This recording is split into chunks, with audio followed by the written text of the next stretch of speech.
Check it out. Thunderbolts. It's already a hit on streaming in the US. Somewhere I'll be able to find this tab. Where the hell did it go? This is bullshit, guys. We were talking about this already. There it is. I see it. Okay. Thunderbolts is already a hit on streaming in the US and worldwide following the Disney Plus debut. Thunderbolts debuted on Disney Plus earlier this week, and all signs point to it being a massive hit on streaming. Does this bode well for these characters in the MCU moving forward? Thunderbolts received overwhelmingly positive reviews when it opened in theaters earlier this year, but those didn't translate to ticket sales. The movie grossed only $382.4 million worldwide. Shocking result that left box office analysts scratching their heads. Marvel Studios quickly pivoted to promoting it as the new Avengers, but that only went so far, and its failings have been blamed on cast primarily comprised of streaming characters. Still, it seems a post-credit scene setting the stage for Doomsday has increased interest in those, as have those glowing reviews. According to streaming monitor Flix Patrol, Thunderbolts has become Disney Plus' most popular movie in the US and the third highest streamed title worldwide after just one day on the platform. Does streaming viewership translate to revenue for a studio like Disney? It's a complicated question to answer, though the movie's success on Disney Plus likely bodes well for the characters who call themselves the new Avengers. Not in terms of a sequel, but beyond Avengers Doomsday, we can surely expect to see more of the Sentry, Yelena Belova. If Marvel Studios believes fans want more of them, we're already hearing that Florence Pugh will be in Spider-Man Brand New Day. It's that expansion that I think led people to say, do I have to see all these things? It used to be fun, but now I have to know everything about these, Feige recently said. And I think the Marvels hit it hardest when people are like, okay, I recognize her from a $1 billion movie, but who are those two? I guess they were in some TV shows. I'll skip it. Thunderbolts was a very good movie, but nobody knew that title, and many of those characters were from shows. There was this residual effect of audiences going, I guess I had to have seen those other shows to understand this is. Okay. So to me, guys, this to me seems really, I think, telling of where we are today in the business in general. Because and the comic book movie business in general. Because, Coy, this movie, we all agreed we really liked it. Most people who have seen this really liked it. Critics liked it. Fans liked it. We had all the discussion the other day about the reason why Jake Schreier clearly is getting the X-Men, because this is a good movie. It did well. I mean, it resonated with people. So you look at a movie like K-pop Demon Hunters and look at the success that movie had on streaming. It was a streaming hit first, and then it became the number one movie last week with $20 million, whatever it is. Streaming is really where a lot of people, it's like their theater now, debuting stuff in their homes. So it's almost like it's debuting to all these households now. And how do you now equate what is a hit and what isn't? Because if you have initial box office that is underperforming like this is, but yet is the number one movie for the platform. Now, the other question is, when it says number one movie, is that in standards of just Disney Plus, and even those ratings aren't that good? Or is this, as compared to other things, this is still a big hit? But nonetheless, if it is the latter, how do you gauge what is successful and what is not? I know that you've heard of Viagra. I know you've heard of Cialis. You probably even tried them. But if you're looking for something beyond the usual pill, Rugiet Ready. If the usual pills are not doing the trick, Rugiet Ready, it could be the answer. It's a 3-in-1 formula, and it dissolves under your tongue. It absorbs fast. You'll be ready in just 15 minutes on average, not hours, and it effects can last up to 36 hours. If you want proof, over 150,000 men have made the switch, and you can read their customer reviews right on the site. Getting started is simple. Rugiet connects you with a board-certified doctor, 100% online, and if you're prescribed, treatment ships quickly to your door. Now connect with the provider at Rugiet.com/Kristian to see if a Rugiet Ready prescription is right for you. You can use that code Kristian to get 15% off today. That is Rugiet, Rugiet.com/Kristian. Use that promo code Kristian, get 15%. Head to Rugiet.com/Kristian. Use that code Kristian, get 15% off today. Use the code, support the show, and let Rugiet know that we sent you. Individual results may vary with prescription treatment. Compounded drugs are permitted to be prescribed under federal law, but are not FDA approved and do not undergo FDA safety, effectiveness, or manufacturing review. Please visit the Rugiet website for full safety information. I think the whole beautiful part about streaming is it's a bunch of people that can say what they want. There's no metrics. They can just say, like, it's great, we're doing well. Like, there's no real authentic Nielsen ratings. This is a way that they can not pay actors and creators back end. This is a way that they can just kind of have it come out like, and that's really unprecedentedly dangerous. I'm sure it's a hit for the $6 a month Disney Plus is for a family of 5 to all contribute $1 worth. That's going to help a $200 million movie. But at the end of the day, like, I don't think that's going to help move the needle on movies with real budgets. So I think Netflix is in an interesting position where they've, taken so many write-offs with movies all these years that they can get away with it. I don't know if Disney can as a company. I think we need theatrical windows to be longer. I think we need DVD, Blu-ray, VOD windows to be then longer after that. And if this is how people are going to see debuts, I don't think there's a financial balance for movies to be able to cost what they would cost, because $6 a month for a service, or, I think Apple's going up to 13. I know a lot of people that might leave if it goes over 10. And then to me, the amount of content you get on Apple for $13 is worth more than what you get on Disney for 6. Sure. So I don't know if that's something, and I don't know if you can scale it. Like, I don't know if you'll ever equate to even $50 million worth of revenue to offset the loss at the theater. And that's a really tricky thing if this is going to be how people perceive it as its release.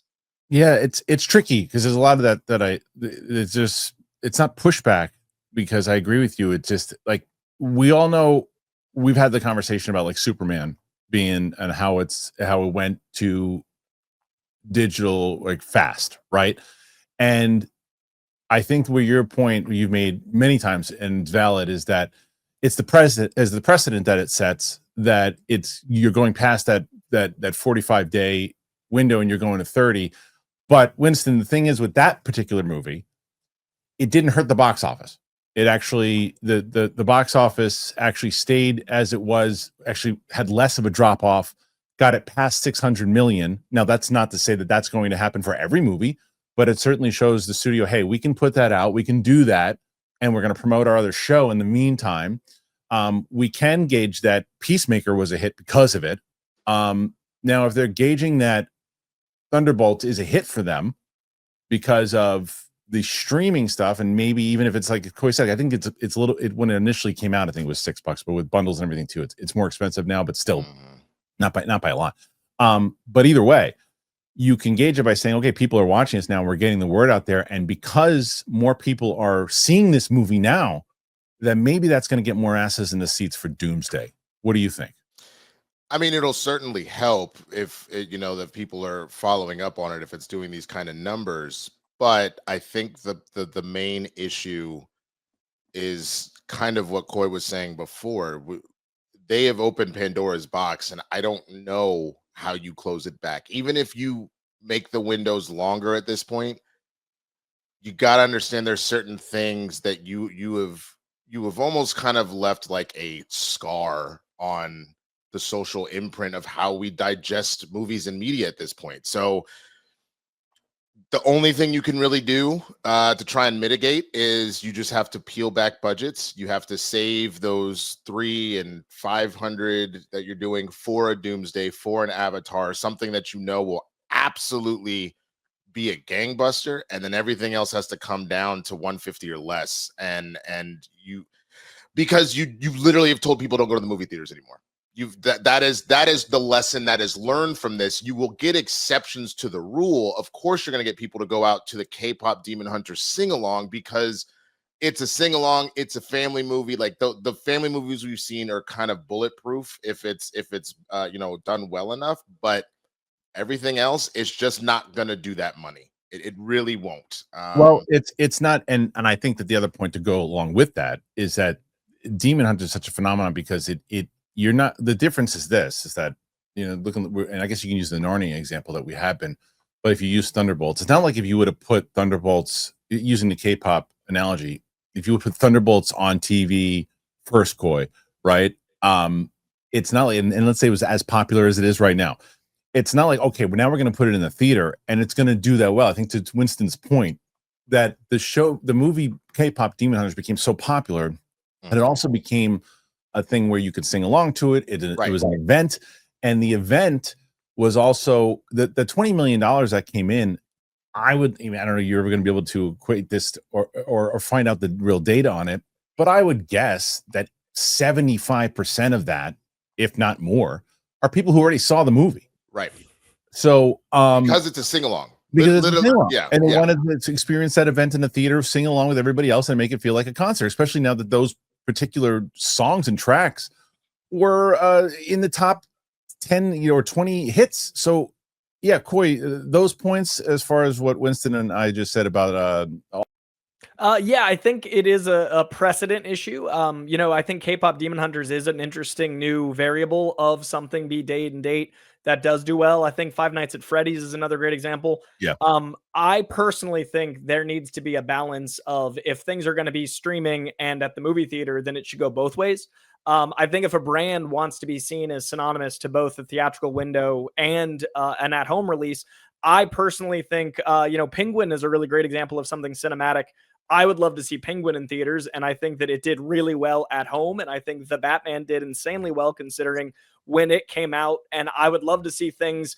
If you're going to experiment with shorter windows, I think we should experiment the other way too, of Netflix's Stranger Things. If you release those feature-length episodes in theaters, I would be there and I would pay to see an hour and a half of Stranger Things, and that would help the box office that I care about, and it would help your brand. My thing is just like, I don't care about one studio more than another. I care about the movie theater existing. Sure. So like, if agree. Netflix can help my theater stay open by releasing Stranger Things, then they can, release all the movies that their red notices all day. But there needs to be a balance to, like what James did with Superman. Like I have publicly said, I wish that it hadn't been the case. I understood because of Peacemaker, but it's like, we're potty training animals here, and people are dumb. And if they're going to be like up 30 days, like, we need to remember like the ignorance of the public.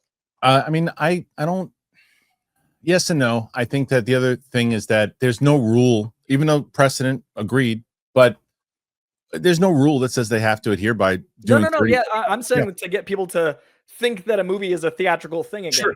So, what it does, which I agree with, is the precedent that it sets is that because people have seen, let's say, Superman 30 days later, they're like, oh, well, that movie will be out 30 days later. And if it's so 45, they go, oh, it's not coming out 30. All right, I'll wait 2 more weeks.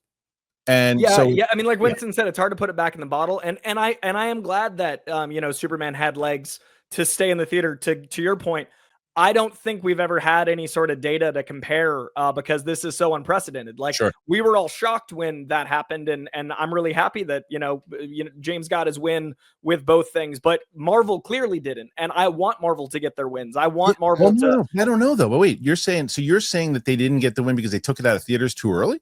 Thunderbolts, I think they didn't get the win because the brand is to the point where people think it's a home video experience. Well, okay. Well, that's a different conversation.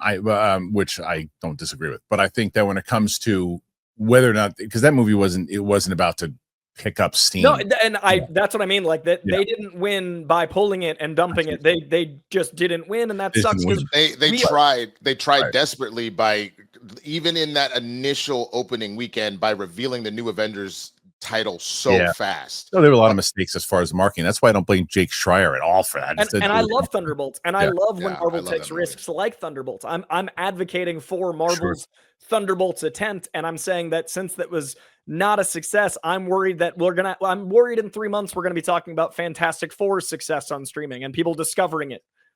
Yeah, and that's what I'm saying though, and because I think we're saying the same thing, right? It's like, that just shows you how in general, like, that the business has just changed, right? Because now it's like, it used to be, what was the box office in general? What was the box office opening weekend? How did it do overall? And you're like, it's either a failure or a success because of this. We don't know, and I don't know if we'll ever know what the real answer is now that streaming numbers come out, right? Because you could say, well, yeah, because so many people, did more people sign up to it? Does it help your future projects?